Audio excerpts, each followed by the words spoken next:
Hi, I'm Amy Radin, a digital transformation and innovation expert, and I'm here at FundForum NextGen in Boston, and I'm here today speaking with Geraldine Gibson, the CEO of AQmetrics. Hi, Geraldine. How are you today? Hi, Amy. I'm good, thanks. And you? Good. And we're going to be talking about the whole topic of women in funds and what's going on for women.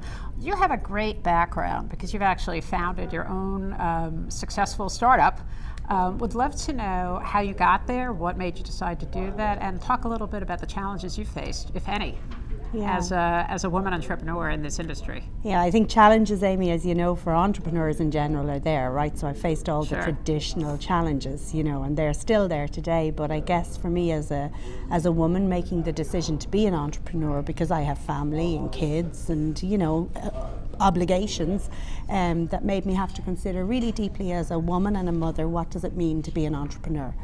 And for me, the decision then was I'll go and I'll do it. But it wasn't taken lightly, right? Because there are certain things when you're a woman that you need to consider when you're making that decision to be an entrepreneur.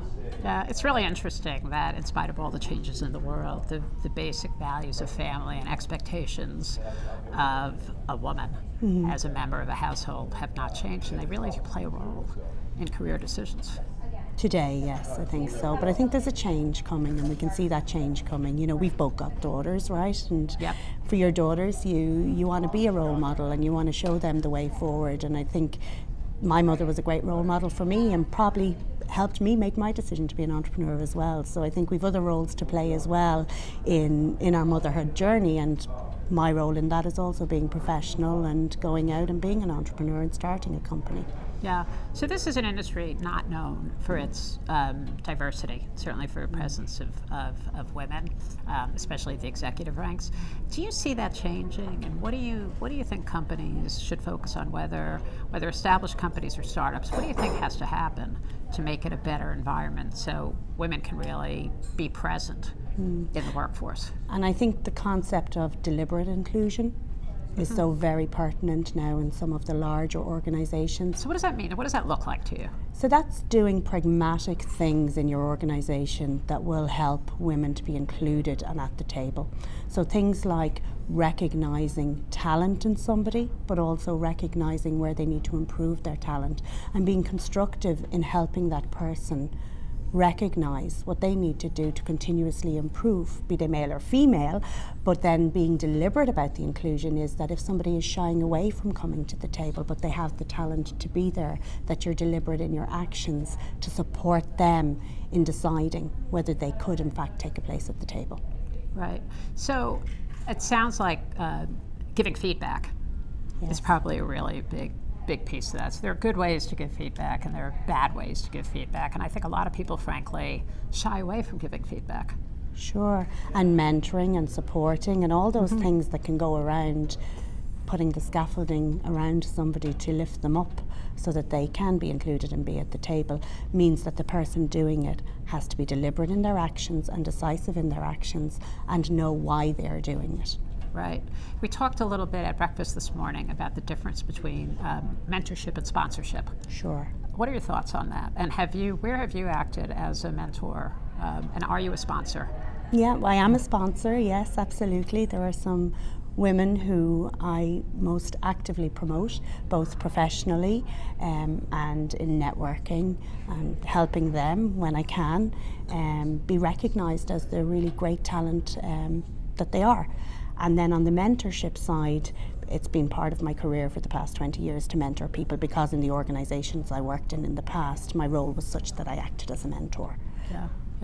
Frankly, for me, it's been one of the most gratifying parts of my career experience. As I look back, I think the things that I'll remember will not be how much money I helped a company make, but rather the people who I helped and the people who I was able to bring along in my career. Yes. Okay, so let's focus in specifically on the funds industry. You've been involved in the industry for a while, inside the industry, and now outside, more in a tech sector. Do you see change happening, and where do you see change? Sure. So I think when we look at it right at the very middle management level and administrative level, HR, the supportive roles in any organisation, as traditionally are, filled by women. But when we look at the upper echelons, the board, what's happening at the CXO level, there is change, there is no doubt. We can see it on social media, we can see it in the news every day, but we do have to ask ourselves, is it enough? Yeah, yeah. And what I see also, where there's an opportunity for more, not just presence of women, but diversity in general, is in the investor world. So as a seed stage investor, there are certainly women in the pitch sessions putting down money for early stage companies. And certainly given we were reminded yesterday that women control 51% of the private wealth in this country, one could argue they should be at least represented in equal numbers in these groups. There's still a way to go to encourage women to join these groups. And that's something that I personally would like to see happen. Yeah. What about advisors? With the population changing, it seems like at the advisors still a workforce where there, for some reason, companies facing really big challenges having enough women in the advisor force. What do you think is going on there?